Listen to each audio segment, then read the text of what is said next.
हो गई और उनके साथ साथ जो गाड़ी में सवारियाँ रहती है उनको भी बहुत सारा सुकून मिल गया है, उनका टाइम बच गया है। अगर इसके पहले ऐसा होता था, अगर इंदौर की गाड़ी अगर शिरडी में आ गई या नागपुर गई, पंढरपुर गई, तो वहाँ वो ड्राइवर को डर लगता था, अभी पुलिस वाले पकड़ेंगे, कितने पैसे लेंगे, कितने नहीं लेंगे, अगर कुछ धक्का बुक्का लग गया तो मुझे मार खाना पड़ेंगी, कोर्ट कचहरी करनी पड़ेंगी, वहाँ जामीनदार नहीं मिलेगा।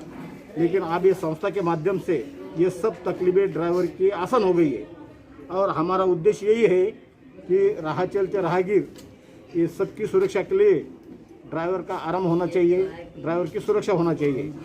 आज ये जो दुर्घटना घटी है इंदौर में, ऐसे महाराष्ट्र में बहुत सारी दुर्घटना घटी थी, तो ये संस्था के माध्यम से कुछ बच्चे गोद लिए गए, कुछ लड़कियां की शादी की गई और ऐसे नगद राशि भी दी गई। कुछ महिला के लिए साड़ी का व्यापार, किसी को आटे की चक्की दाली दी गई। ऐसा ये संस्था काम चालू है और ऐसी दुर्घटना ना हो इसलिए ड्राइवरों ने भी अपने विश्रांति की ख्याल करना चाहिए। और सभी ड्राइवर से मेरी गुजारिश है, कुछ घटनाएं महाराष्ट्र में हो गई, एक लॉकडाउन चलने के कारण बहुत सारी परेशानी आने की वजह से उन्होंने खुदकुशी कर ली। लेकिन कल मैंने धुलिया में एक ऐसा उदाहरण देखा, एक खुद चालक मालक था, लेकिन उन्हें परिस्थिति के सामने हार न मानते हुए सब्जी का ठेला डाला है। तो राज्य सरकार और केंद्र सरकार, जो एमपी का राज्य सरकार हो, महाराष्ट्र की हो, कर्नाटक की हो, कहीं की हो, महाराष्ट्र और दिल्ली, कर्नाटक और दिल्ली सरकार ने तो ड्राइवर के लिए फूलना फूल की पकड़ी दी है, लेकिन अदर स्टेट के किसी भी सरकार ने दी नहीं है। तो मुझे लगता है इंदौर में भी अहिल्याबाई होलकर नाम से कोई संगठन है, ड्राइवरों को भी भूख हड़ताल को बैठे।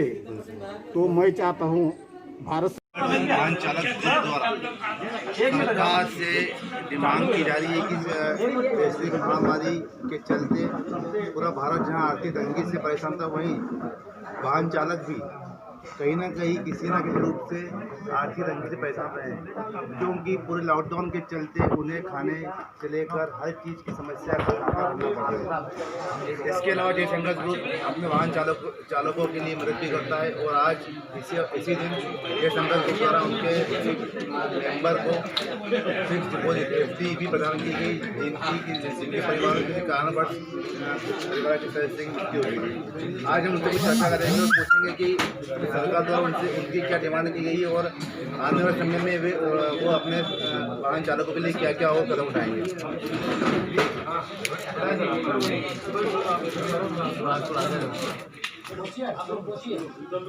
समस्त प्रशासन से मैं संघर्ष ग्रुप से निवेदन करना चाहूँगा। संघर्ष ग्रुप का सदस्य हूँ मैं।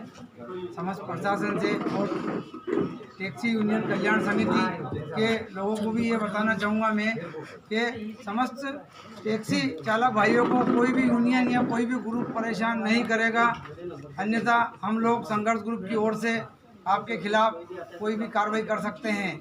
और प्रशासन से एक निवेदन करना चाहूँगा कि हम ये चाहते हैं कि सिटी वैन, ऑटो रिक्शा या लोडिंग गाड़ी में सवारी बिठाकर सिटी से बाहर नहीं जाया जाए।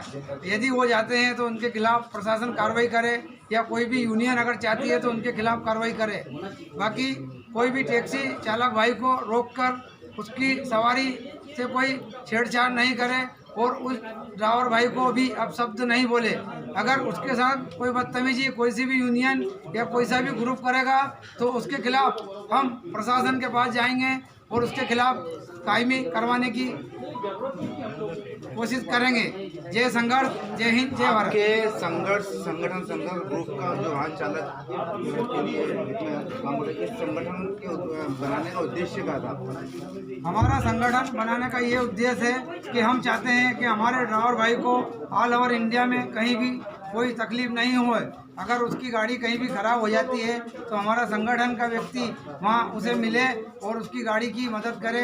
मैकेनिक या किसी भी तरह की कोई भी मदद की आवश्यकता है तो वहाँ हमारे संगठन का व्यक्ति, संघर्ष परिवार का व्यक्ति उसके साथ हाथ से हाथ मिलाकर खड़ा रहे।